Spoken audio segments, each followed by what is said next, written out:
Welcome, my people, to AfrikaBibleTori. Una don land for the correct place where we dey break Bible tori wey don last from Genesis to Revelation into sweet pidgin tori. My name na Rebecca. My people, una don ready for another episode of Abraham and Lot gist wey no dey finish. Today, God wan run one kind solid agreement with Baba Abi wey no be ordinary talk o, na covenant. But before dem go sign the deal, Baba God make sure say e do some kind things wey dey sweet in belle before. Today tori na about the covenant between God and Abraham for Genesis chapter 15. Make we begin. After all the yawa wey don happen, Baba God show for Abraham side again for night. He tell am, "No fear, I dey your back like strong defender. I go protect you and reward you well. But Abraham clear throat and say, "Baba God, abeg make we reason. All this blessing wey you dey promise me, wetin I go use am do? I no get pikin o. Na my house boy Eliza from Damascus go inherit everything." Abraham shake head and continue. "Baba God, you never give me pikin. So all my property go just waka go another person hand. No be wetin you promise me be that." Baba God laugh small. Come yarn Abraham say, "Oh boy, no worry yourself. No be your house boy go inherit you. Na your own pikin wey go come from your body go carry all your blessing." Baba God carry Abraham comot from him tent go outside. He points to the sky and say, "Oya, look up. See all those stars wey full everywhere.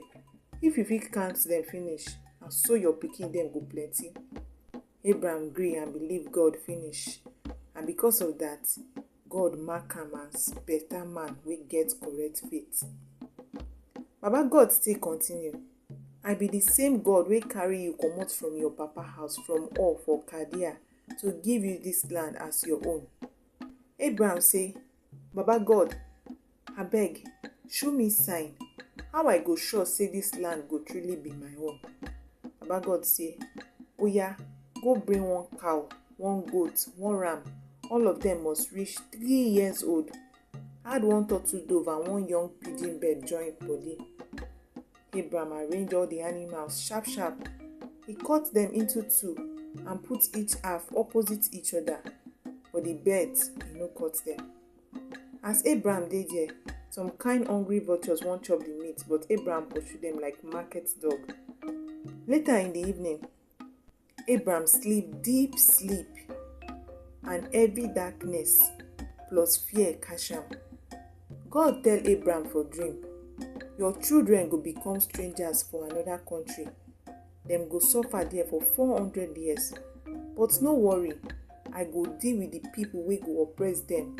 I go give all of them woto, and your children go come out with plenty blessings. You, Abraham, you go live long life, enjoy well, and die peacefully.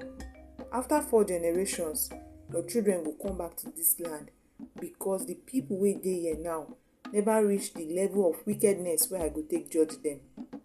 As night don reach, Abraham see one fire pot wey dey comot smoke and shine like torch wey dey pass through the middle of the animal part wey him sacrifice. And so God use that sign take seal the promise with Abraham. God yarn Abraham say, "I don give your children this land from Egypt to the big Euphrates river, na your own." Baba God begin list all the landowners, the Canaanites, the Kenizzites, Cadmonites, and many more, say all these places dem go belong to your children. Abraham wake up with joy, knowing say Baba God don sign correct contract with am. This na the end of the tori. The moral lesson be say, God promise no dey carry last, but you need to get faith and patience to see am happen. For the next episode, you go hear from me again. Until then.